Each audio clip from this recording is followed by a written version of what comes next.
Hello, everybody. It's nice to see you again. This is a different kind of setup I have here right now. I'm standing up. I hope you can see me all right through the camera. Today we're gonna be reading about 8 well-known serial killers.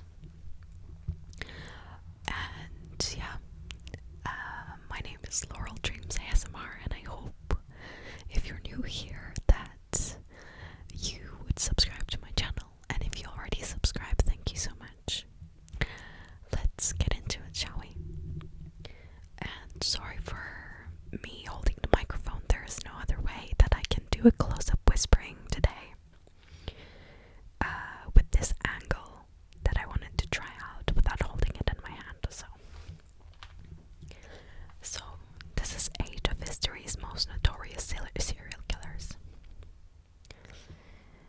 First of all, Harold Shipman, known as Dr. Death, who killed 218 patients. One of history's deadliest serial killers was a married family man who managed to squeeze in 218 credited murders and as many as 250 while working as a popular British physician. Harold Shipman began his murder spree in 1972, and it's believed he killed at least 71 patients while working at his practice, his first practice that is, and doubled that number after he opened his second practice, and he joined after butting heads with colleagues who found him arrogant, brusque, and overconfident. Finally, in 1998, both a local undertaker and another doctor noticed the unusually high number of cremation certificates Shipman has signed off on. They also noticed striking similarities in the recently deceased patients themselves. The majority were elderly women who were found sitting up and fully clothed, not in bed as would usually be the case with gravely ill. Despite these clues, this initial investigation was shoddily handled, allowing Shipman to kill 3 more times. Shipman's luck ran out later that year when the daughter of his final victim, lawyer Kathleen Grundy, claimed he'd not only killed her mother, but had also tried to create a new fake will, naming him as her sole beneficiary.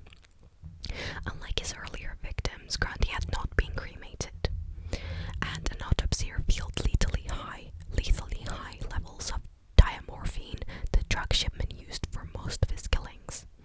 He was formally charged with 15 murders and was convicted and sentenced to life without parole in 2000. That's when I was born. Shipman died in 2004 after committing suicide in his cell. He never admitted to any of the killings. That is disgusting. Number 2. Belle Gunness. And it's titled here, She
herself met a grisly end.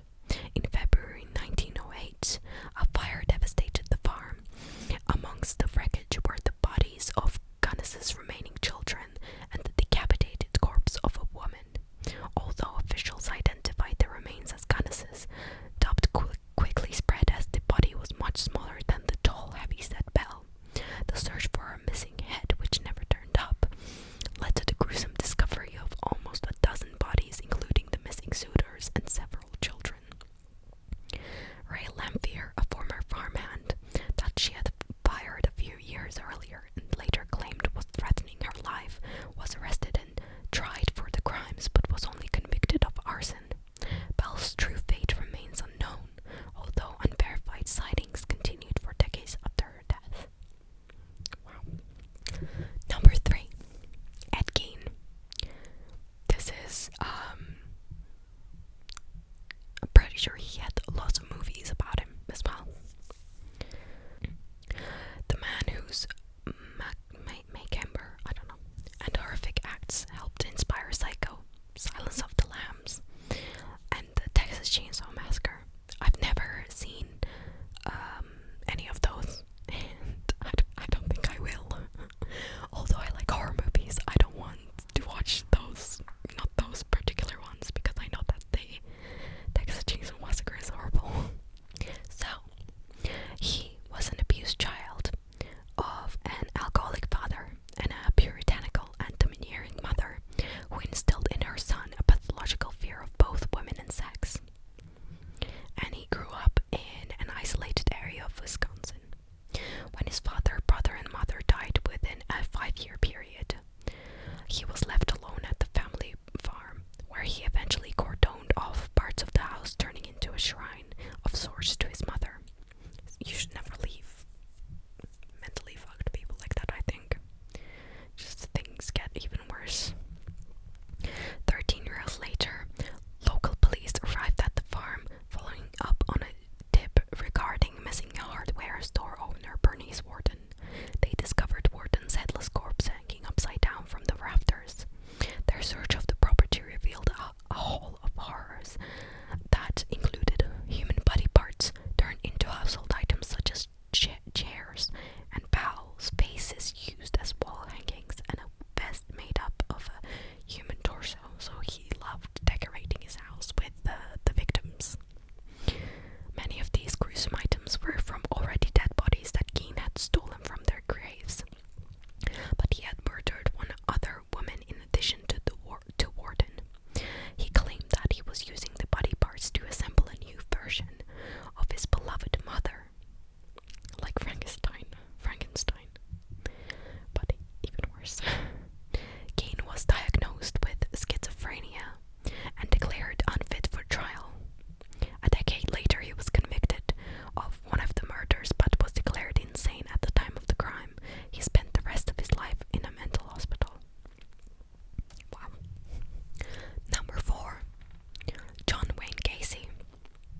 He performed as a clown at children's parties, apparently. To most of his suburban Chicago neighbors, John Wayne Gacy was a friendly man who, through popular block parties, volunteered in local democratic politics, and often performed as a clown at local children's parties. But Gacy, who had already served a stint in prison for sexually assaulting a teenage boy, was hiding a horrific secret right beneath his neighbor's unseeing eyes. So he's a pedo. And also, did they make a movie about him? I'm not sure. Lots of serial killers have movies about them. I don't know if it's good or bad.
Handsome, well-educated, and brimming with charm, Ted Bundy seemed unlikeliest of serial killers, which made his decade-long multi-state killing spree all the more surprising and to some appealing.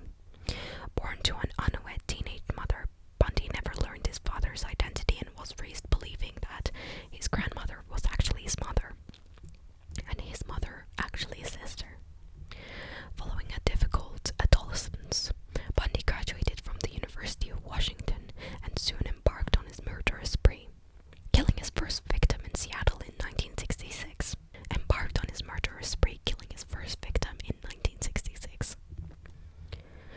Focusing primarily on attractive college co-eds, Bundy committed a series of murders across the Pacific Northwest. He continued to Utah and Colorado, killing several more women before being arrested. Despite being convicted of kidnapping, he managed to escape police custody not once but twice. While awaiting trial in Colorado, he moved to Florida, where he killed several members of a sorority and his final victim, a 12-year-old girl, who he raped and murdered. When Bundy was finally apprehended while driving a stolen car, a week after his last murder, his trial quickly became a media sensation. It was the first murder trial to be fully televised, and featured Bundy front and center acting as one of his own defense attorneys. I don't know if that's a good idea. He became a media star, welcoming journalists to his cell, receiving letters of admiration from lovelorn fans, and even marrying one of them, which is disgusting. And providing an endless list of clues about additional murders he may have committed in the hopes of delaying his execution. Of course, it didn't work, and he was executed in the electric chair in 1989, with the true number of his victims unknown. I just feel sad for the victims that have never, the families of the victims have never, got closure. That's just one of the saddest things. Number 7, Jack the Ripper. There are over 100 possible suspects for his crimes. And this is like way back, so you understand why. In 1888, London's Whitechapel district was gripped by reports of a vicious serial killer stalking the city streets. Unidentified madman lured prostitutes into darkened squares and side streets before slitting their throats and sadistically mutilating their bodies with a carving knife. That summer and fall, 5 victims were found butchered in the downtrodden East End district, sparking a media frenzy and citywide manhunt. A number of letters were allegedly sent by the killer to the London Metropolitan Police Service, also known as Scotland Yard, taunting officers about his gruesome activities and speculating on murders to come. Without modern forensic techniques, Victorian police were at a loss in investigating the Ripper's heinous crimes. After taking his final victim in November, the killer seems to disappear like a ghost. The case was finally closed in 1892, but Jack the Ripper has remained an enduring source of fascination. I don't understand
insurance scam.